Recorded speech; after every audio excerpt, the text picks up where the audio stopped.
وعلى آل محمد صلى الله على محمد وعلى آل محمد.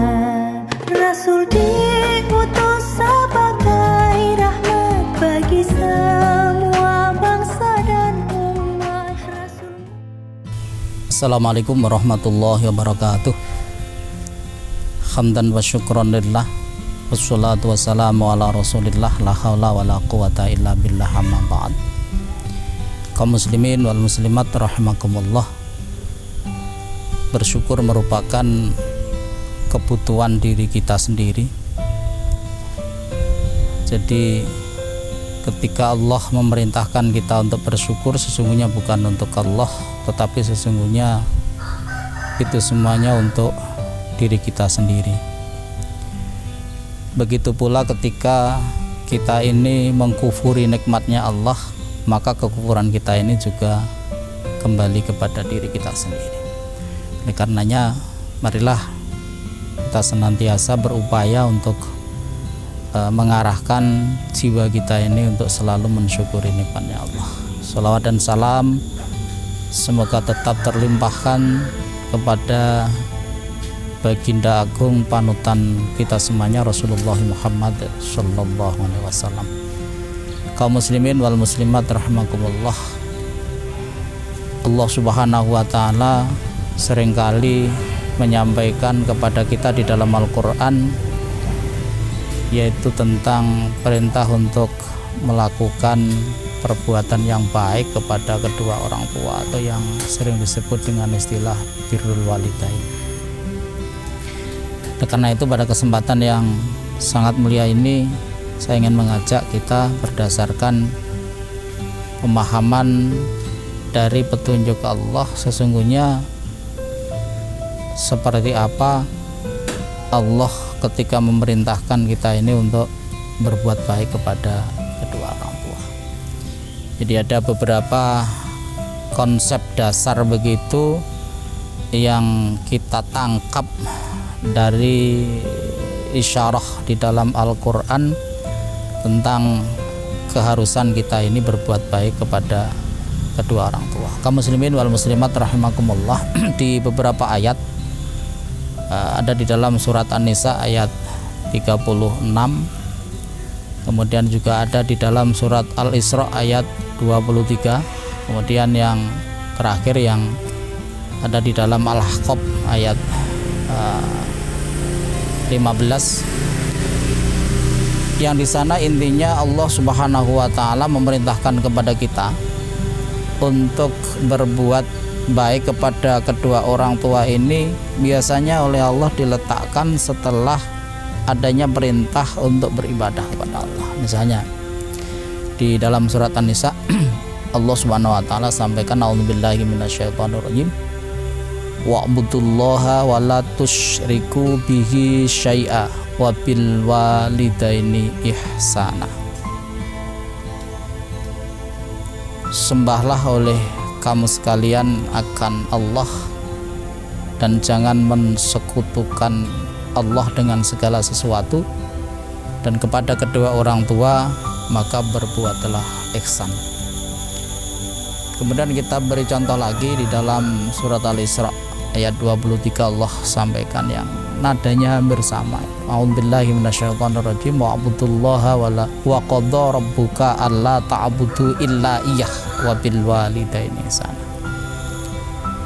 Dan Allah menetapkan kepada kamu sekalian dalam bentuk perintah begitu, supaya tidak menyembah kecuali hanya kepada Allah, dan kepada kedua orang tua supaya kamu sekalian ini berbuat baik. Kaum muslimin, penyebutan perintah untuk berbuat baik kepada kedua orang tua setelah adanya perintah untuk beribadah kepada Allah, ini artinya bahwa sesuatu itu sangat penting bagi kita, sehingga oleh Allah perintah untuk birrul walidain ini didekatkan dengan perintah untuk beribadah kepada Allah. Seakan-akan setelah Allah itu adalah kedua orang tua. Kalau kepada Allah kita ini bentuknya itu adalah ta'abbud, beribadah, maka setelah itu pikiran kita harus kita arahkan untuk kepada kedua orang tua, yang isinya itu adalah kita ini berbuat ihsan atau berbuat baik. Ihsan itu sebetulnya adalah puncak dari kebaikan seseorang. Jadi ketika kita ini berbuat ihsan, sesungguhnya kita ini berbuat maksimal. Artinya perintah untuk berbuat baik kepada kedua orang tua yang digambarkan dengan kalimat wabil walidaini ihsana, itu artinya kita ini harus maksimal untuk berbuat baik kepada kedua orang tua. Kaum muslimin wal muslimat rahimakumullah. Profesor Dr. Muhammad Quraisyihab ketika menafsirkan surat An-Nisa ayat 36, yakni ketika beliau mengupas tentang wabil walidaini ihsana.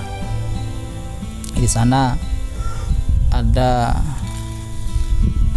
harfu jarrin bi yang ada di depan al-walidain.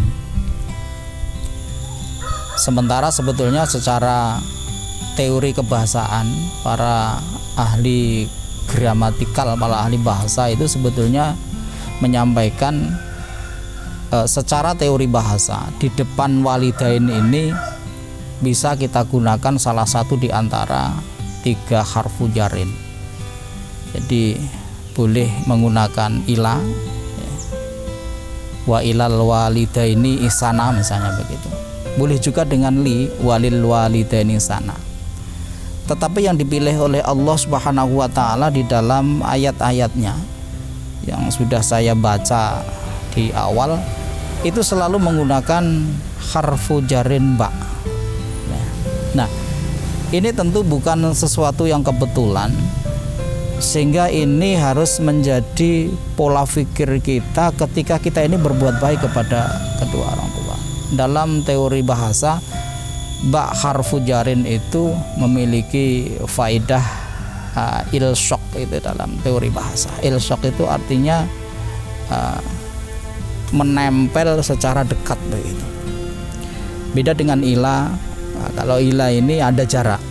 Jadi penggunaan harfu jarin ila itu mengandung makna di sana ada jarak. Kemudian kalau menggunakan li di depan walidain itu, maka nanti bentuknya itu kepemilikan. Nah, Al-Qur'an lebih memilih bi wabil walidaini. Ini artinya adalah bahwa seorang anak itu ketika berbuat baik kepada kedua orang tuanya ini seakan-akan menyatu. Jadi anak ini merasa bahwa orang tuanya itu seperti bagian yang tidak terpisahkan dari dirinya. Maka seorang anak ini harus bisa dalam bahasa enaknya itu ngengon hatinya orang tua. Ngengon hatinya orang tua. Orang tua itu sebetulnya tidak begitu suka kalau misalnya seorang anak karena kesibukannya kemudian menitipkan orang tua ke panti atau dan sebagainya. Tetapi ada keinginan yang mungkin tidak tersampaikan, dan itu anak harus bisa untuk memahami keinginan orang tua ini. Memang ya kita sadari banyak kita itu yang memiliki kesibukan, tetapi jangan lupa Allah menyebutkan berbuat ihsan kepada orang tua itu justru setelah Allah menyebutkan perintah untuk beribadah kepada Allah, sehingga nilainya itu sangat tinggi.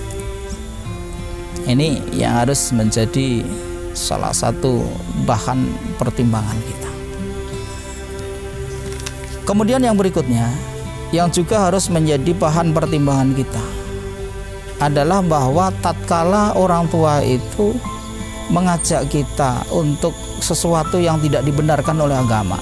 Kalau misalnya kita mengacu kepada surat Luqman ayat 15 itu, wa in jahadaka ngala antusyrika bima laisa laka bi ilmun fala tuti'huma wa shahibhuma fid dunya ma'rufan wattabi sabila man anaba ilai. Ketika kedua orang tua kita ini memaksa kita, mengajak kita untuk melakukan kemusyrikan kepada Allah atau hal-hal yang berbau maksiat, fala tuti'huma, jangan kamu ikuti, wasahibhuma fid dunya ma'rufan, tetapi kita ini tetap diperintahkan oleh Allah untuk mempergauli kedua orang tua di dunia ini ma'rufan, dengan cara yang baik.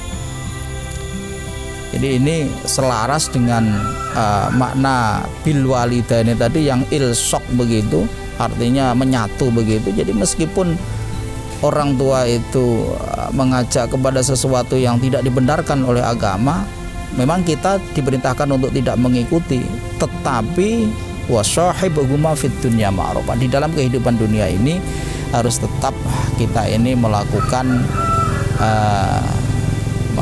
pergaulan secara ma'ruf, secara wajar, jangan kemudian kita membenci. Jadi kendati pun orang tua kita ini misalnya melakukan beberapa hal kemaksiatan dan sebagainya, tetapi jangan pernah hati kita ini membenci. Al-Quran menyampaikan kepada kita supaya kita tidak mengikuti, tetapi tetap kita ini mempergauli kedua orang tua itu dengan cara yang ma'ruf. Wattabi sabila man anaba ilayya, tetapi ikutilah orang yang memang dirinya itu menjalani perintah. Jadi ini sesuatu yang sangat penting untuk kita perhatikan di dalam kehidupan kita, karena seperti disampaikan juga oleh Rasulullah SAW, yang ini cukup berat kalau misalnya kita renungkan betul sampai sikap kita nanti itu menyalahi aturan agama kita berat. Karena Rasulullah itu pernah menyampaikan ridallah fi ridal walidain, jadi keridhaan Allah itu tergantung kepada keridhaan kedua orang tua. Tetapi sekali lagi, koridor agama tetap harus menjadi bagian dari yang harus kita pertimbangkan dalam kehidupan kita ini, yakni koridor bahwa tatkala orang tua kita ini mengajak kita ini untuk berbuat musyrik, mengajak kita ini untuk berbuat sesuatu yang melanggar aturan agama, itu tidak diperkenankan untuk diikuti, tetapi hati kita ini tetap harus mempergauli kedua orang tua kita ini fit dunya ma'rufan, di dalam kehidupan dunia ini secara ma'ruf. Karena pola pikir inilah yang sesungguhnya juga sering disampaikan oleh Allah Subhanahu wa Ta'ala, supaya setiap kita, karena siapapun di antara kita itu semuanya sebetulnya bagi orang tua kita itu adalah anak. Meskipun kita ini usianya sudah lanjut begitu, tapi bagi orang tua kita ini tetap anak, di mana anak itu harus tetap memperhitungkan bagaimana dulu orang tua kita ini mengasuh kita, bagaimana dulu orang tua kita ini membiayai kita, bagaimana dulu orang tua kita ini nun sewu, ibu kita ini mengandung dalam kondisi yang cukup berat begitu, ayah kita ini juga mempersiapkan segala sesuatu nafkah yang dibutuhkan oleh kita dan juga oleh ibu kita. Ini artinya menjadi sesuatu yang harus kita pertimbangkan.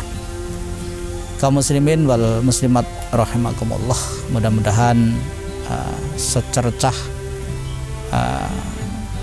pencerahan yang diberikan oleh Al-Quran kepada kita kaitannya dengan bagaimana sesungguhnya kita ini harus berihsan kepada kedua orang tua, ini akan bisa membuka cakrawala pandangan kita, dan kita bisa untuk kembali mengingat bagaimana dulu kita ini waktu kecil, bagaimana dulu ketika kita ini masih bersekolah, bagaimana dulu ketika kita ini membutuhkan sesuatu, dan semuanya itu mengarah kepada kedua orang tua kita. Makanya berihsanlah kepada kedua orang tua dan carilah ridho kedua orang tua kita ini dengan harapan nanti Allah Subhanahu wa Ta'ala dengan kita mengantongi ridho kedua orang tua kita, maka Allah akan meridhoi kehidupan kita semuanya. Mudah-mudahan ada manfaatnya, ada kekurangan mohon maaf.